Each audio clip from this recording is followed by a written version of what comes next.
ว้าวว้าวว้าวจะได้แช่อยาก5%เหลือ3เบ็ดมันบ่อยู่นะไอ้ซากมันเข้าแต่ว่าเบ็ดมันบ่อยู่ละเฮ็ดจะได้บ้านคอนบ่ไปดาวเอาบ่มีบ่อย่างนี้นี่ถ้าแต่งบ่มี บ่มีเลยบ่มา พาไปเลย มา ในสมุด เงินที่เหลือก็ล้าน4พี่น้องเนาะครับไว้โดยขอมขอบใจทางผู้ใหญ่เพิ่นเลยขอบอกขอบใจละลายเด้อทางผู้ใหญ่ใจดีจะว่าให้เงินให้น้องช่วยเหลือมาตลอดขอให้อยู่ดีมีแฮงให้ร่ำให้รวยให้สุขให้มาปรารถนาสิ่งใดขอให้ได้สิ่งนั้นนอนให้ได้เงินหมื่นตื่นให้ได้เงินแสนอายุมันขวัญยืนเด้อ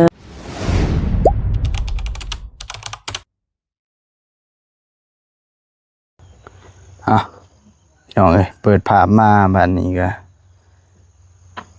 ซุ่มซื่นหลังจากฝนตก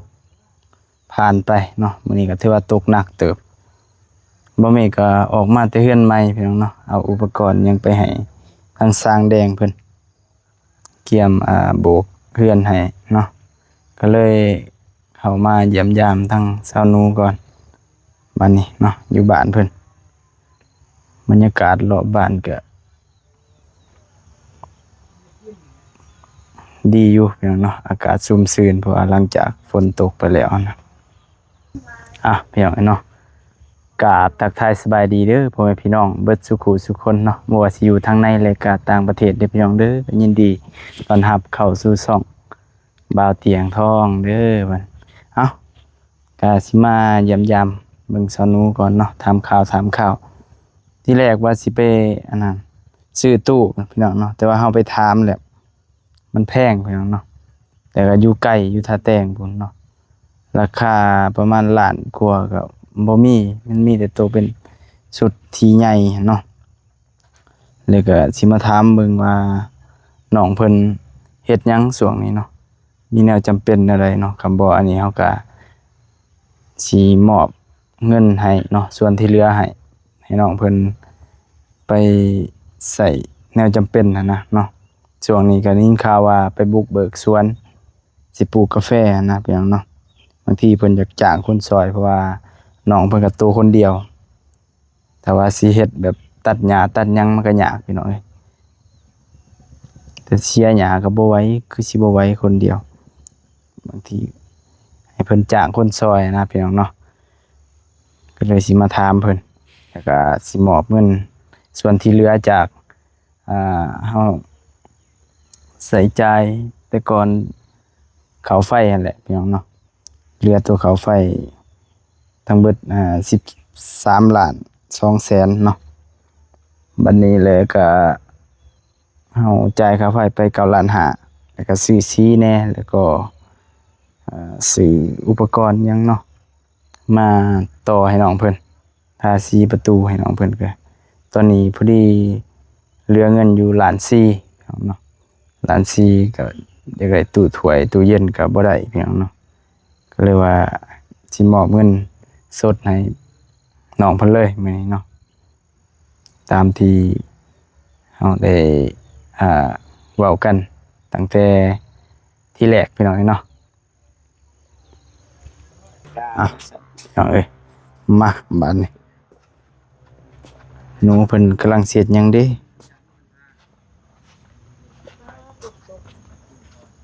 ตกแห้งพี่น้องเอ้ยอยู่ผีก็คือกันกับอยู่สวนเฮ็ดหยังสบายดีเด้อปิดไมค์นะ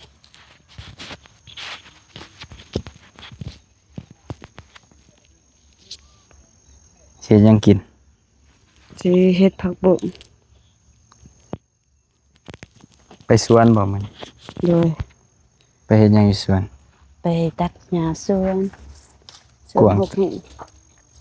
สิปลูกกาแฟบ่โดย กว้างซำใดสวน มากวางบันได ได้บ่เฮกตาร์หนึง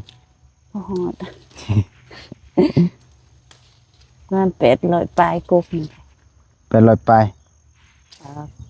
ประมา เต็ ณ มบ่ปลูกกว้างบ่ปลูกซำใด ประมาณเม็ดสี่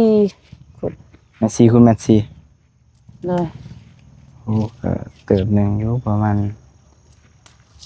สิไปเทอมนี่นะประมาณยัง2,000ไป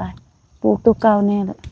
ดินมันก็บ่ใหญ่ปลูกก่อนปีกายเฮาก็ปลูก อืม แบบมันตายหลายก็สิไปสร้าง สามแน่แล้วก็ปลูกนี่แม่บ่ ปลูกก็บ่ทันทั่ว จักกิโลเข้าไปสวนจ้ะแต่ทางดำไป ไกลเด้อ ประมาณ บ่จักสิประมาณมันหลาย เอากะเบิ่งเด้ไปจักนาทีเอาขี่รถกำนัน เครื่องสมอง ทางยางบ่ ตอนนี้ฝนตกแห้งมันก็ยากๆแน่มันฝนบ่ตกสบายขี่รถจักร รู้จักได้อยู่บ่ เว้นเอาเด้ อืมอยากไปเบิ่งอยู่แต่ สอง ว่า มื้อสามมื้อเรียนนี่ไป ฟัง บ่ได้ เบิ่ง เลยรถจักร คันบ่อยากเวียกเอารู้จักมา เลย ถ้าเบิ่งมือปลูกพุ่นแหล้วยังดนบ่สิปลูก โดนหญ้าตัดบ่ทันแล้วนะมันหกหลายจากกระโส จ้างเพิ่นบ่ บ่ตัดกับน้องสองคน อืมแล้วสิเฮ็ดแนวใดต่อมัน ตัดแล้วสิหาเขาไปเสียหญ้าให้สิจ้างคนก็ได้ อืมมีบ่เงินจ้าง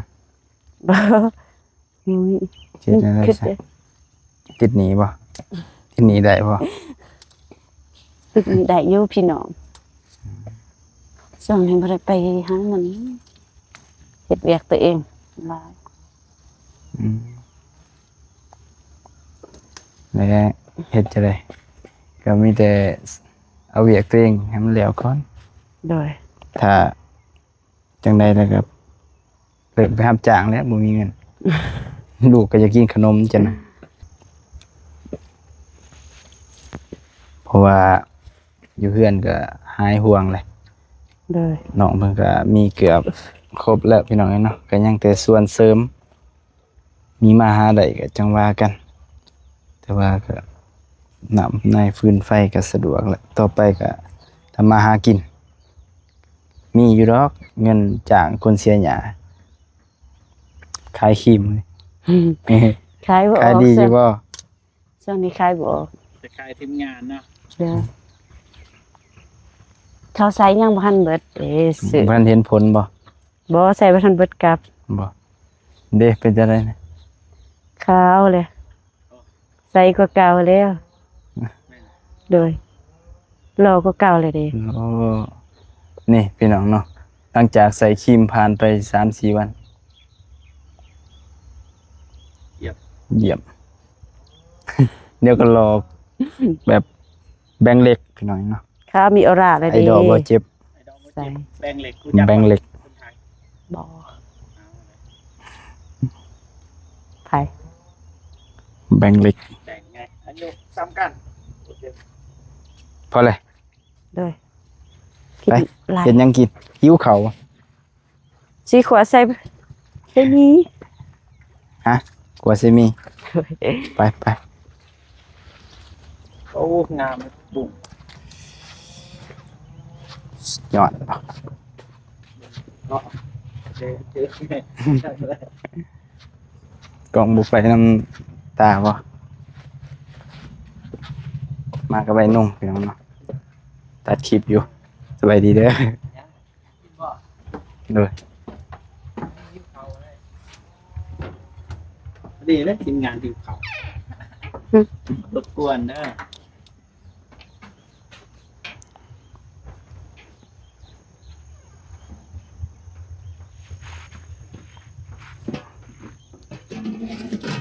ไฟเวลาไต่ตกตลอดเลยเด้อพี่น้องบัดนี้บ่ฮู้ว่า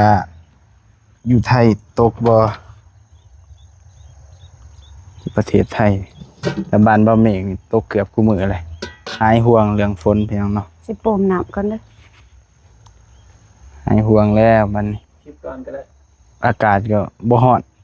เนาะช่วงนี้อุณหภูมิก็ลดลงมาปกติประมาณ28เนาะต่ำสุดก็ประมาณ22บ่เจ็บโหลดคลิปได้แล้ววะ รายงานได้ ก็ได้ โอ้พี่น้องเอ้ยไปอีต้นเนาะแป้งมามื้อนั้นเด้บ่ได้บ่ ได้นี่คือว่ามันลดลงอันนี้มันเหลือ3%อืมกดอันนี้บ่ดีวะโทรศัพท์เราคือแล้วมันใช้งานโดนแล้วบ่เนาะจักปี เนี่ยจากในที่ตาที่เปลี่ยนนะมัน บ่โอเคปานใดเนาะมันกับแป้งเปลือง ท้ายเดินกับมัน อืม คือซีเคยถ่วงเอาคือเน่งเลยอยู่เลย อ๋อ เป็นเลยเดิน โดยมัน นี่เอาทายคือพัดมือ แน่ ทางดินทางทายนะปกติ เพราะว่าเครื่องเรามันสเปคมันต่ำเนาะพี่น้องก็เลยเอาใส่งานดนแน่แล้วก็ใส่เบิดมือแบบถ่ายคลิปมันก็หนักอยู่ มันบ่คือแบบ แบตคือโบอยูนะ มันบ่คือแบบเฮาเครื่องแบบราคาสูงๆแบบของ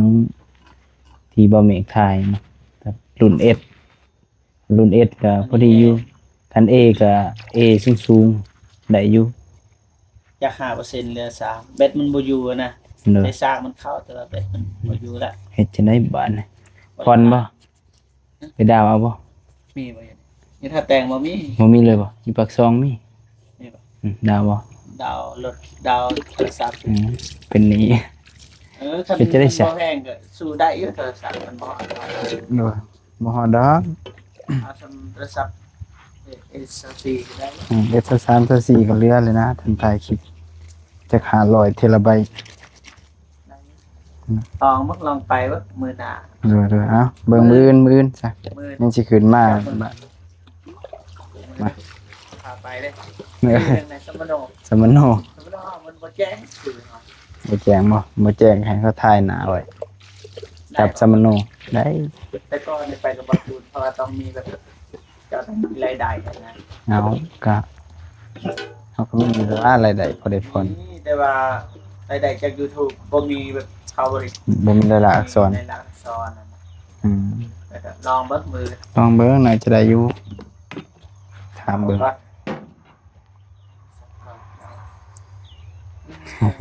ปั๊บ สู้ได้เลยละ ๆเนาะ 2%นึงเลย เอาเบิดแล้วจอยดับแล้วซะกลมันบ่ดีนะเปลี่ยนใหม่ ต้นนะแบตนะ แบตก็บ่ทนอีก เนาะ โอเค เพราะเรากำลังลงคลิป เดี๋ยวมื้ออื่นออกใหม่ มาเพิ่นเฮ็ดของกินก่อนมันลูกไปใส่ ไปซื้อขนม มิตรจิรีมื้อนี้ ไปนั่นละบ่าวค่ะ ปกติโอ้แล่นสายแล่นครัวอย่างนี้แหละ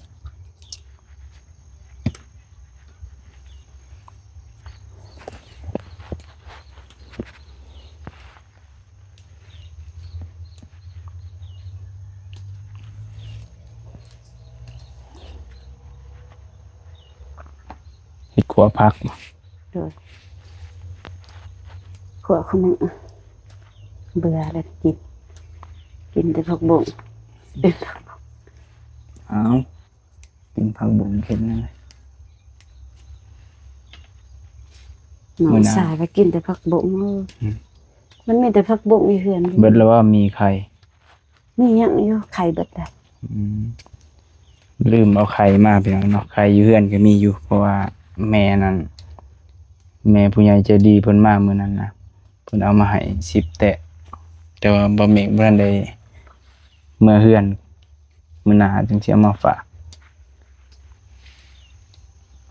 มื้อนี้มาหาเพิ่นก่อน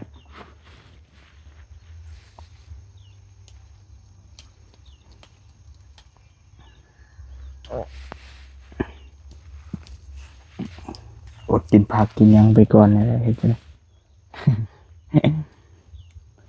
กินผักก็ดีแล้ว มีพริกมีเกลือนี่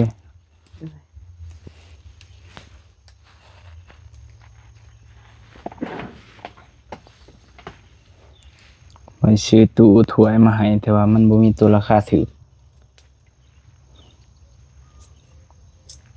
มันมีแต่ตัวใหญ่ๆนะ งบก็บ่พอ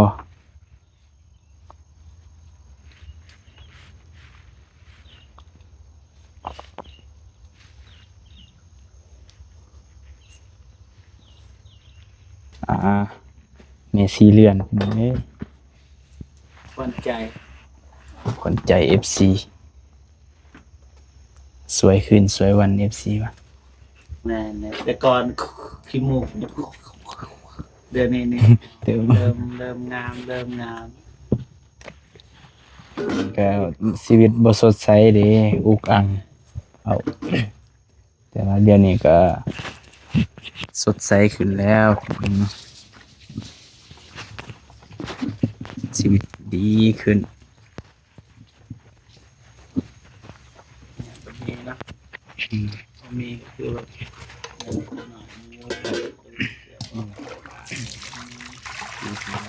เย็น เรียนก็ฟังเบิ่งมันมาหาได้ มาให้เกินเดือนหนึ่ง3 เดือนเลยลองแล้วจากเรื่องงานเกินเดือนหนึ่งซะแหละ สวยกันบ่ ซอยกัน ออกกันซื้อให้น้องเพิ่น แต่ถ้าบ่ได้ภายในเดือนนี่ทีมงานบ่ซอยให้บ่แม่ซอยคนเดียวเลย บ่มีเงินบ่แห่งภาระใหญ่ซ้ํ คือกันนะครับเอาหนึ่งแต่ละเดือนนี่กันบ่หมู่มันคิดเลย ช่วงนี้ก็ ที่กองใจคือเมื่อวาน ภาระหลายพี่น้องเนาะ ยัง บ่แม่นกะ ปิกอัพแต่ว่าความตั้งใจของผู้ใหญ่เขาโอนเงินมาให้ก็ว่าเอารถตัวนี้ก่อนนะ โดย ก็จะเป็นต่างเอาว่าไอ้ทีถ้าเขามาเบิ่งใจสกิดเดี๋ยวเข้าใจเยอะแต่มาเบิ่งล่าสุดนี่บ่เข้าใจเฮาแบบเบิ่งแต่ต้นๆเข้าใจเอาก็ไปเลือกคือกันในปิกอัพมื้อน่ะ บ่ เลือกคือกัน แต่อายเพิ่นว่าเอาตัวนี้แน่เพราะว่าผู้ใหญ่ก็ว่าแบบนั้นอายก็ว่าเพราะว่าเฮาบ่มีสิทธิ์เลยมื้อนั้นเฮาบ่ได้ปากบ่ได้ตีงอีหยังเด้ขับรถเพิ่นว่าขับรถที่ยังเรา อ่า น้องดุล2 อับดุลบ่โคกแตกอีเลยเอ้าเอ้ยโคกแหว่งแล้ว น้องอับดุล2แต่ว่าอับดุลหนักกว่านี้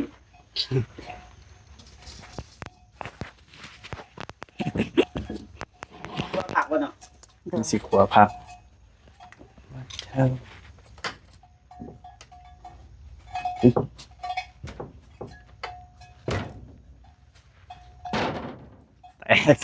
บ่เห็น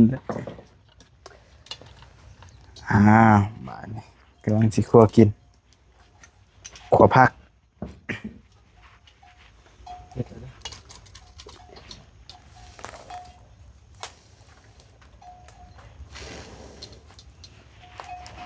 บรรลุกว่า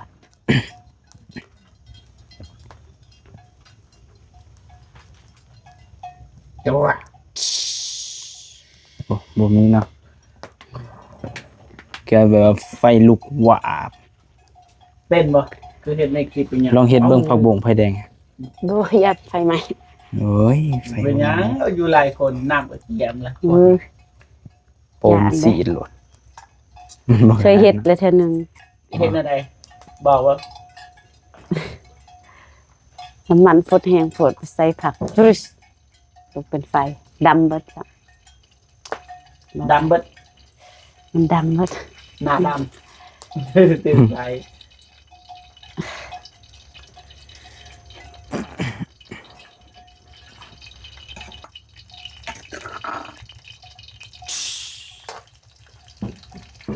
บ่เป็นเนาะ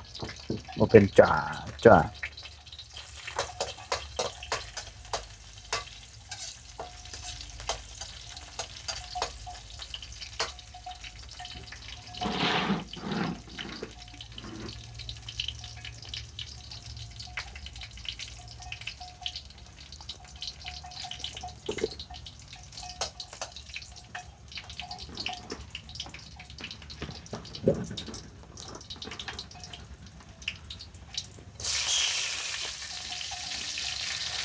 ว้าว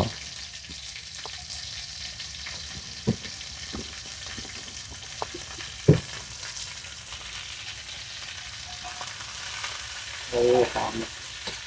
หอมแล้วมัน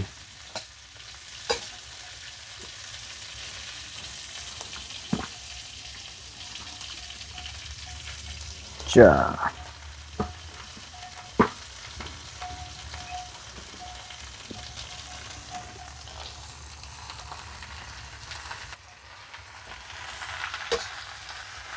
โอ้หอมเลยเด้วยมัน ใส่น้อย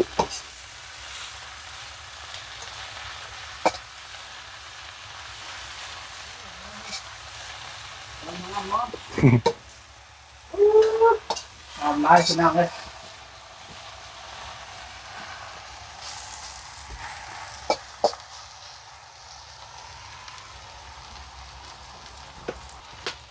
ใช่ ไปเลยดูว่าเรา ว้าว แบบนี้ป่ะสุด สูตรน้องเอง ใส่น้ ใส่น้ำมันแล้วก็ใส่น้ำ สิใส่มีเด้ ำอ๋อ อ๋อ มีมันดูดน้ำ นี่เนาะแบบนี้เนาะ เอาสูตรไปใส่ไป เชื่อมเกลือไปจ้ะ บ่ทันได้ใส่ ไม่ยัง ข้างนอก เนาะ เออ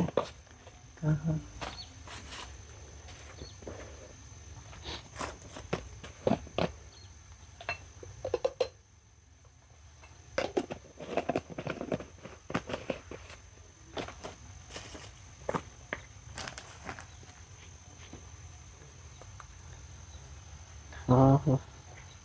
เกลือปกล้าใส่นะเกลือยันเค็ม บ่เข้มดอก ใส่ไป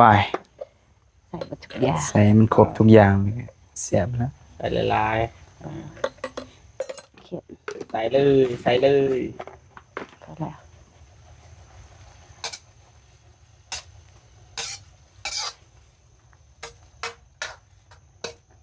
ว่าตอนเฮียนชนเผ่านี่แหละอาหารหลัก เก็บไว้ในคลองบ่ บอแบบในสวนนั่นแหละเพราะว่าทางโรงเรียนมันมีแบบสวนนะ เออ แล้วก็บางคนก็มาขายไปเห็ดขาย แต่ว่าส่วนลายหมูปลูกอันนี้มันปลูกง่ายเขาก็เลยได้กินน้ำมันก็ให้กินไปเลย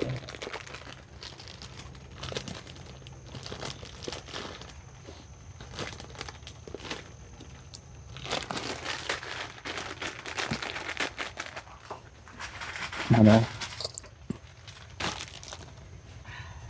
พี่จอยว่า โอ้บริซอยแล้วฮะทากิน มั่นใจว่าน้องนูสิให้กินลูกแข่งบ่ได้กินจ้ะ ลูกกับพันได้กินอยู่ 1 2ไป กินเขาเลยจ้ะ นี่แหละเบิ่งเอาน้องหนู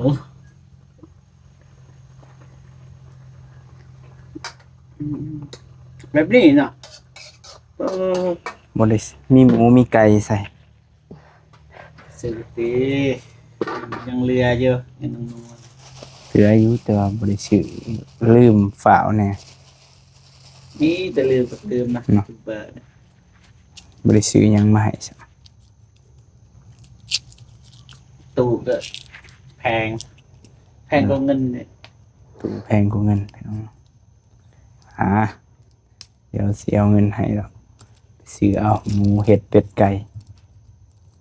เอาคือเอาไก่มาเลี้ยงเนาะอย่าไปเลี้ยงหมกไก่ บ่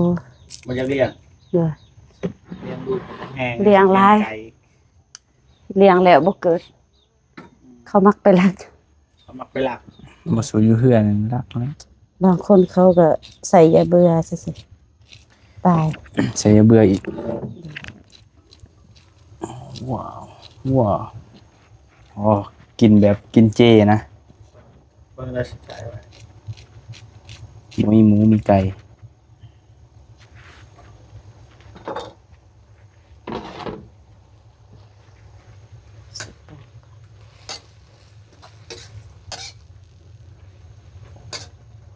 คือสิแสบเยอะตอนมัน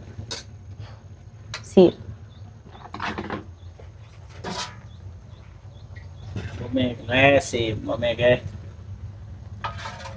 ไปชิมบ่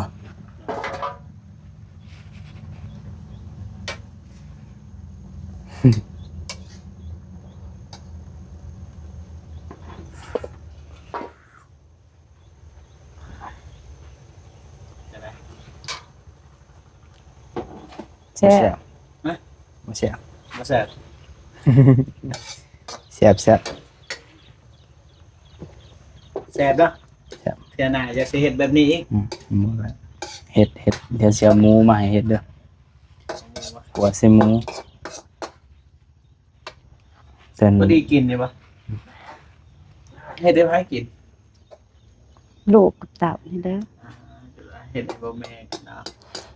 กินได้เมื่อกี้เส้นหนึง จะหน่อย บัดนี้พี่น้องเนาะโอเคพี่น้องเนาะ